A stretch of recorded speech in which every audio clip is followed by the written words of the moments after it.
Alright, welcome back to another video. Today we're going to be doing brownies. So I got my mise en place all ready to go. I went through my list here, I checked off any equipment I might need and all the ingredients and their measurements, so I know I'm good to go. And then, like anything, you need to make sure you read this recipe in full before you even start, which I have, so I already kind of know what to expect and where to go. So first step is going to be preheat the oven to 325. That's already done, nice and easy. Then we're going to lightly spray a baking dish and then line it with parchment paper. Then we're going to spray that parchment paper as well. The quick bread I chose is brownies just because, well, one, they're delicious, but two, they're kind of interesting, especially this recipe with the leavening agent that's being used. But we'll get into that in a second. So, got my cooking spray. Just going to give it a light one. You don't want to make it greasy to the point that it's going to ruin the brownie. It's going to make the brownie kind of wet on the outside and stick and be greasy. You just want to make it so it doesn't stick. So do the dish, put in your parchment paper. So now it's stuck down there, and then you're going to spray it again. Parchment paper is pretty good at being non-stick, but add a little bit of canola oil and it's even better. Boom. So that is prepared. Now it's going to go off to the side. That can sit for a little bit. Next step is that we're going to be in a medium bowl combining all of our dry ingredients. So that includes sugar, flour, cocoa powder, powdered sugar, chocolate chips, and salt. So we'll get that going over here. So I'm going to add all the ingredients other than the chocolate chips first because we want to sift it out. Now one issue though when you sift is that sometimes it's in a bowl like this, you're going to make a huge mess. It's not going to work. So an industry trick that you get some parchment paper out. We're going to mix all the dry ingredients in this bowl. So we got sugar, cocoa powder, flour, powdered sugar, and salt. Going to take our whisk, mix it together.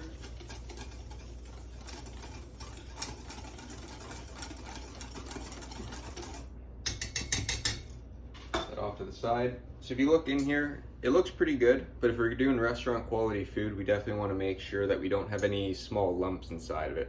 Those lumps aren't going to hydrate nicely. It's going to create an uneven texture, and it's just not what we want. So we're going to add this through our strainer, give it a shake.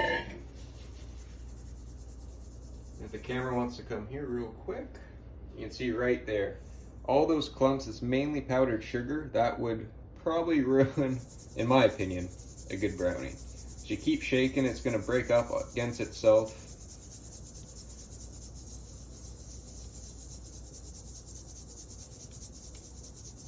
Right about there.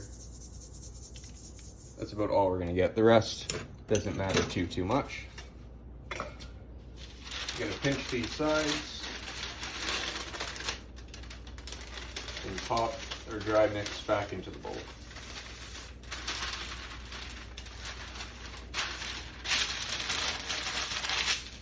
Parchment paper you can definitely reuse again, no problem, but for now I'm just going to put it off to the side. So we got our dry ingredients sifted, well mixed, good to go. Just going to add those chocolate chips. Those are going to incorporate a little bit better once we add in the rest of the ingredients, and then we're going to get the wet. So for the wet we have a little bit of oil, half cup of oil, we have vanilla, a little bit of water. And then when we're talking about leavening agents, right? So we have baking soda, we have baking powder. This recipe doesn't call for any of that. I know this week we're kind of talking about those different leavening agents, but I chose this recipe because it's only going to be using eggs. Basically, the purpose of leavening agents is how do we trap air into our quick breads and create a nice fluffy texture, right? So we have baking powder, which is great for pancakes. It has a flat and an acidic base in it. Once those two react, usually with the introduction of water, that's where you're going to kind of get that chemical reaction that's going to create nice air pockets. Then you have baking soda. A good way to think about baking soda is sponge toffee. So when you add that sugar, the sugar's acidic, you have the flat substance or the base of the baking soda, and that's going to create all these air pockets. So in a brownie recipe, we want something nice, dense, gooey, with a little bit of airiness. So for that, we're just using egg. The egg white And a little bit of the egg yolk, but not too much. Mainly the egg white is gonna kind of trap in. It's gonna expand a little bit. It's gonna create some light fluffiness to our mix.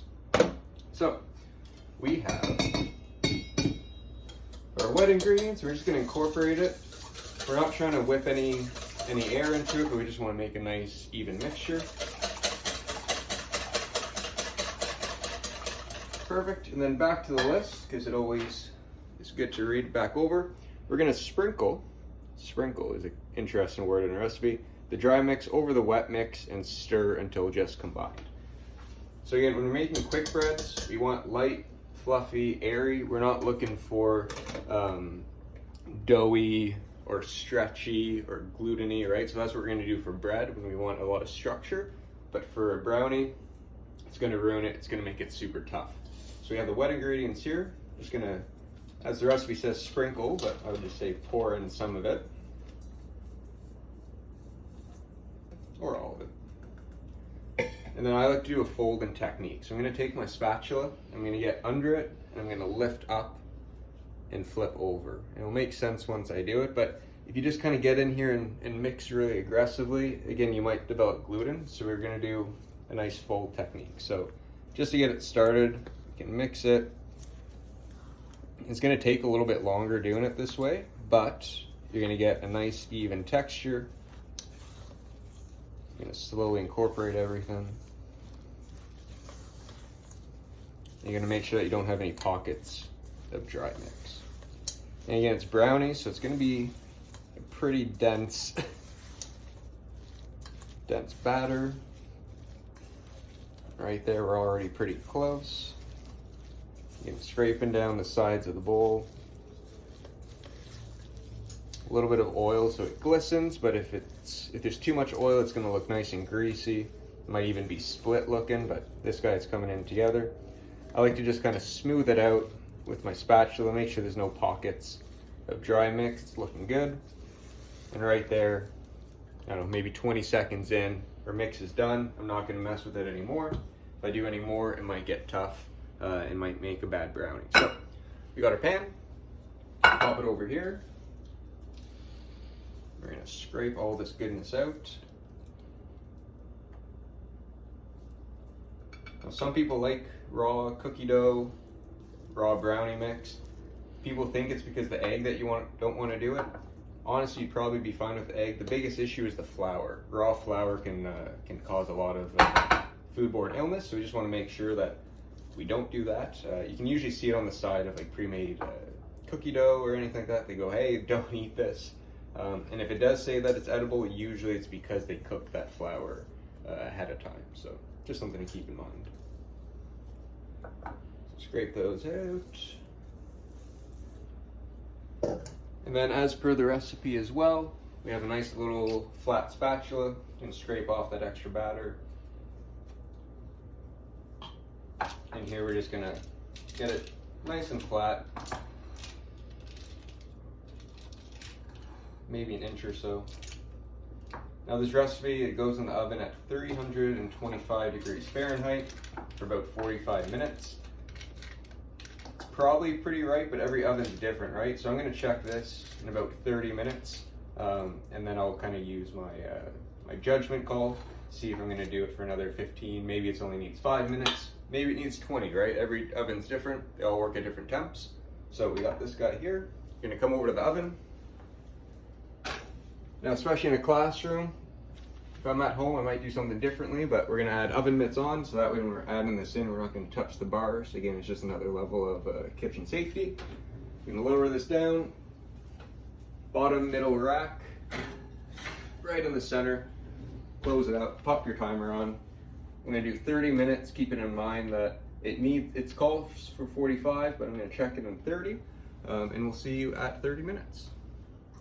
All right, so we're just gonna take a quick look at the brownies. It should be 45 minutes to cook. We're at about 30. It definitely needs some more, but just for the video, I'm gonna poke it in. And right there, you still have batter that's raw.